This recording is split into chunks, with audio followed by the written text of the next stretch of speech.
Hello friends, नमस्कार। मैं विपिन पांडे। चलिए आज बात करते हैं कुछ स्टॉक्स के बारे में जो कि पिछले 5 साल से या पिछले 2 साल से रिटर्न नहीं दिए हैं। उससे पहले एक छोटा सा जो है निफ्टी के बारे में डिस्कशन हो जाए यहाँ पे।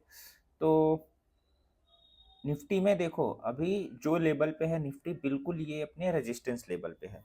तो यहाँ से ये ऊपर की तरफ अगला हर्डर, अगला रेजिस्टेंस कहाँ पड़ेगा, सपोर्ट क्या पड़ेगा। तो देखो, सपोर्ट की बात करें तो 22,000 का स्ट्रांग सपोर्ट हो गया है अब, जिस तरीके से इसने वी शेप रिकवरी दी है वहां से। लेकिन ये जो 22,800 और 23,000 का हर्डल है, ये इंपॉर्टेंट रोल प्ले कर सकता है आने वाले दिनों में। अगर यहाँ पे स्ट्रॉन्ग रेजिस्टेंस मिलता है तो फिर फर्दर हो सकता है कि मार्केट यहाँ एक बार पुल बैक वापस ले नीचे की तरफ। उसके बाद आगे का मोमेंटम देखते हैं कि इन फ्यूचर किस तरीके से रहता है। लेकिन फिलहाल ओवरऑल जो ये देखा जाए कि हाँ, मार्केट अभी ठीक ठाक कंडीशन में है। यहाँ से अगर ये 23,000 का लेवल क्रॉस करता है तो फिर अगला जो इसका हर्डल आएगा वो नियरली 24,000 के नियर पे आएगा। तो देखा जाए तो एक अपने रेजिस्टेंस और सपोर्ट के बीच में इस टाइम है। निफ्टी की बात करें 22,552।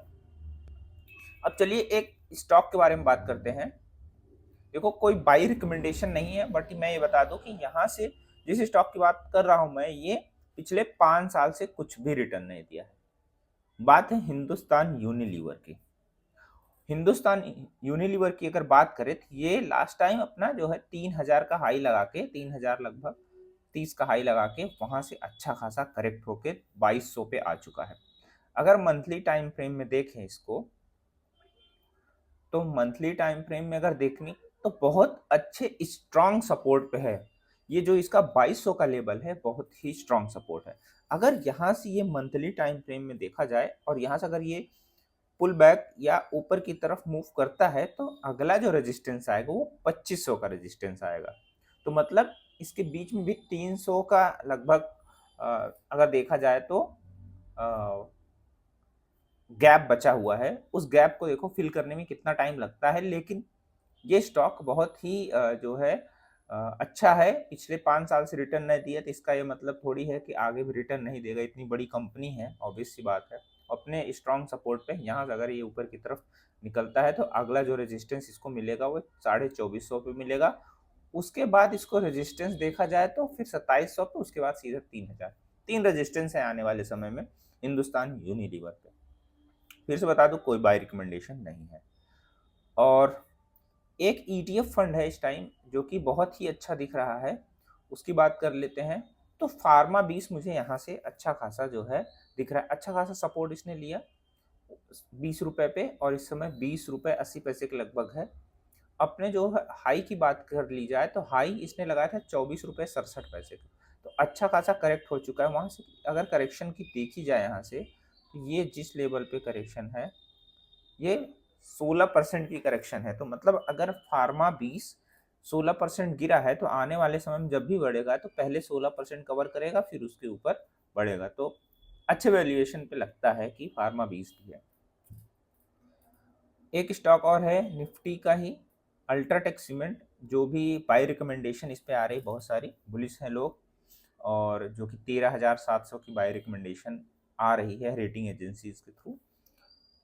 स्टॉक्स अभी जो है केबल्स में मूव कर रहा है, तो वहाँ भी अपनी इन्वेस्टमेंट 1800 करोड़ लगभग इसने इन्वेस्टमेंट किया है। गुजरात में अपनी फैक्ट्री लगा रहे हैं लोग। और एक और ईटीएफ है जूनियर 20 की बात करें, ये भी अच्छा खासा वैल्यूएशन पे दिख रहा है। अगर ये अपने पीक से अगर बात करें तो कितना परसेंट करेक्ट हो चुका है, ये लगभग 22.5% करेक्ट हो चुका है। तो 22.5% का पोटेंशियल यहाँ पे दिखता है जूनियर 20 में। अगर मार्केट ऑल टाइम हाई पे जाता है फिर से, तो यहाँ से ये लगभग 22.5% बढ़ सकता है। एक शेयर है कि ब्रोकिंग के शेयर है। ब्रोकिंग के शेयर देखो, अभी फिलहाल लोग मार्केट में थोड़ा कम ट्रेड कर रहे हैं, कम इंटरेस्ट दिखा रहे हैं, क्योंकि मार्केट ना करप्ट हो गया है। जैसे मार्केट ऊपर की तरफ जाएगा फिर से क्लाइंट आएंगे।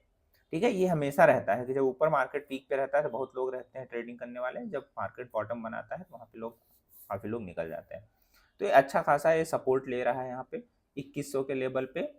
और अगला अगर अगर इसकी रेजिस्टेंस की बात करें तो 2500 पे रेजिस्टेंस है, उसके बाद रेजिस्टेंस 3000 पे, फिर 3500 पे, इस तरीके का रेजिस्टेंस है एंजल वन में भी।